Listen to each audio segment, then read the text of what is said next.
This episode of Marijuana Today Daily is brought to you by MJ Today Media, publishers of this podcast, our flagship show Marijuana Today, as well as the Weed Wonks and Green Rush podcasts. If you have a legal marijuana product, service, or brand that you need to promote to the best audience in the business, then we're here for you. You can get in touch with me to learn about how to become a sponsor by sending me an email to shay@mjtodaymedia.com, with Shay spelled S-H-E-A. Good morning, Marijuana Nation. It's Wednesday, January 29th, 2020, and you're tuned in to episode 875 of Marijuana Today Daily. I'm your host, Shay Gunther, and I'll be walking you through today's marijuana news and headlines. As always, we have a full and busy day of cannabis news in our hands, so let's jump right into it. Kyle Yeager over Marijuana Moment has a big day on the Daily today with his first of 3 stories picking up on a vote in New Mexico by a state legislative committee approving a measure to legalize adult use marijuana.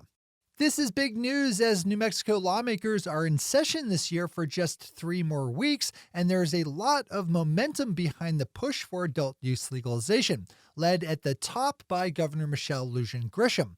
Yesterday, the New Mexico Senate Public Affairs Committee voted 4-3 in favor of SB 115, which would set up a taxed and regulated adult use sales program that includes automatic expungement for cannabis crimes and support for Native American entrepreneurs getting into the industry. Unfortunately, it does not allow for adult use home grow, though it does decriminalize growing cannabis at home. There are still 2 committees left to go before the bill can make it to the full Senate for a vote, but there are just 3 weeks left in the legislative session, so expect this one to move quickly. Kyle's second story is similar to his first, as state lawmakers in New Hampshire voted yesterday on a proposed bill that would mimic neighboring Vermont's system that lets adults of age grow, possess, consume, and share marijuana, but not to sell or buy it. Advocates hope this compromise program is enough to gather support from more conservative lawmakers, though it's unclear how New Hampshire's prohibitionist Governor Chris Sununu would handle his part, as he's pledged in the past to veto any kind of progressive cannabis policy reform. The vote in New Hampshire's Criminal Justice and Public Safety Committee came at a 13-7 tally and moves the bill, HB 1648, to the full House for a vote on February 6th. Marijuana Business Daily's chart of the week rounds out our top stories and is very simple but pretty profound, showing the amount of money that Colorado has seen in legal cannabis sales in the 6 years it's been allowed. Last year's mark of $1.4 billion was $200 million more than 2018's $1.2 billion, and pretty far and above the first year adult use cannabis was allowed, 2014, when $303 million was sold. That is a lot of money that's been routed through legal, taxed, and regulated channels. What's also nice to see is the accompanying growth of year-to-year growth in percentage, with the rise from 2018 to 19 growing to a more than healthy 16%, after dipping to a still stellar 11% from 2017 to 18. It all makes sense when you take a look at it. Colorado is absolutely one of our industry's examples of how to do a lot of things right, so I'd suggest opening this one up for the full read today.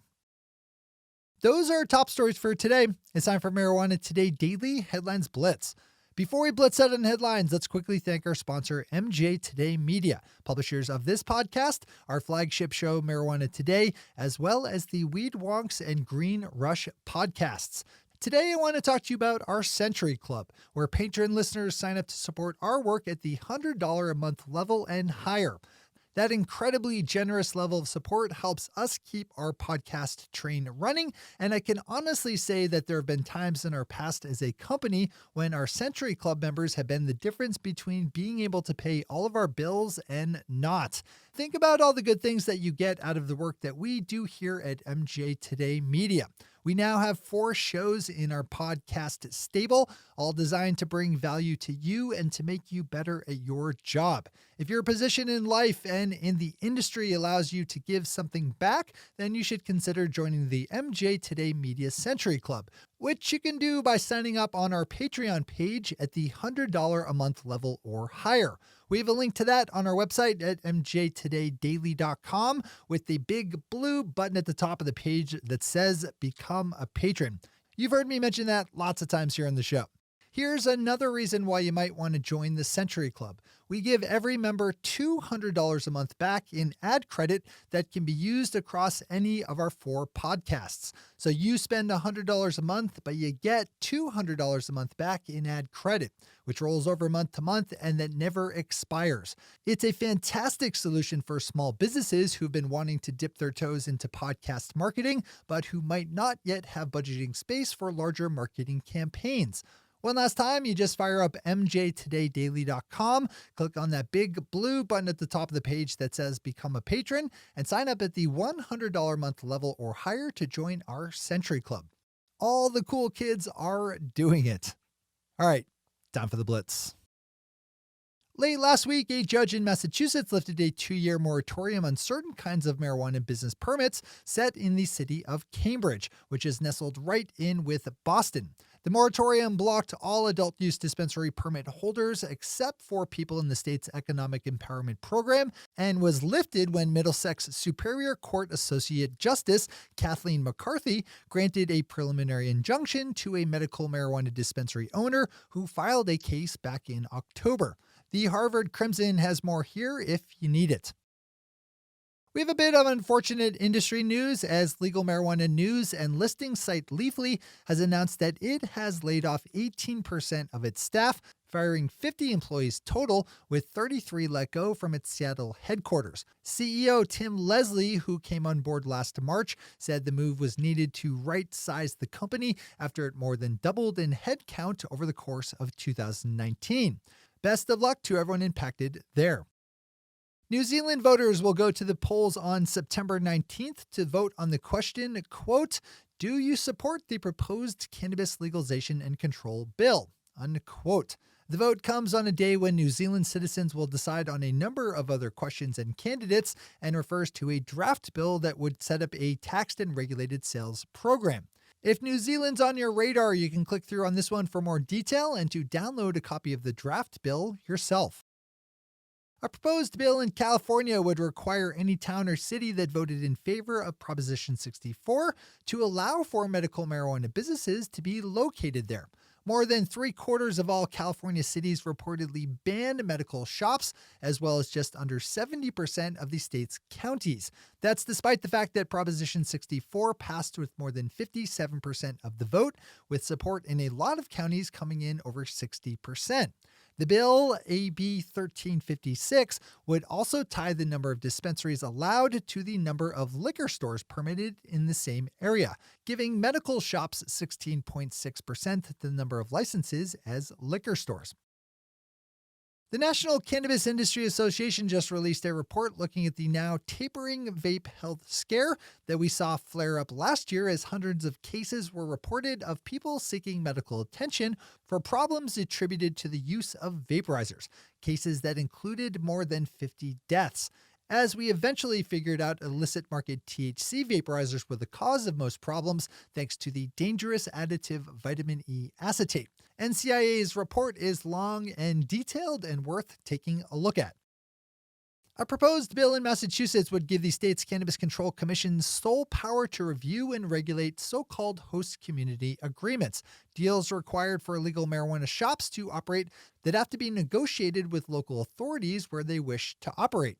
As we've reported on a number of times here on the Daily, that requirement has led to a lot of extortive agreements with towns and cities, strong-arming overly generous deals from cannabis businesses, in most cases asking for and getting more than allowed by law. Their proposed bill, Senate Bill 1126, House Bill 3536, was advanced out of the state's Cannabis Policy Committee on Friday.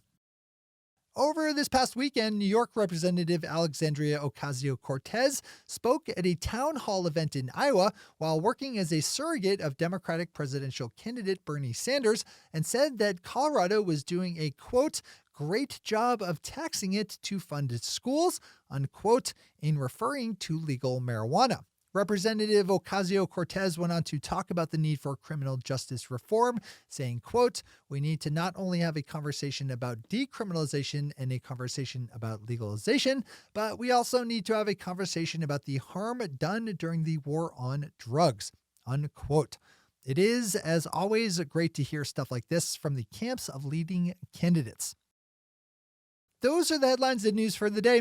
I'll be back with you again tomorrow morning with another information-packed episode of Marijuana Today Daily.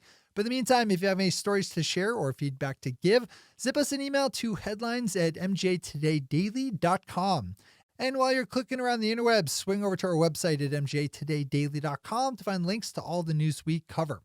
Thanks to our sponsor, MJ Today Media, and to our awesome patron listeners for the support that makes this show possible. To join the illustrious ranks of the patron listeners yourself, swing over to our website at mjtodaydaily.com and click on that big blue button at the top of the page that says, Become a Patron. Become a patron. I'm your host, Shay Gunther. Thanks for tuning in and starting your day with Marijuana Today. Today.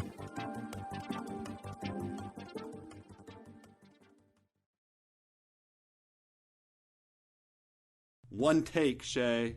One take.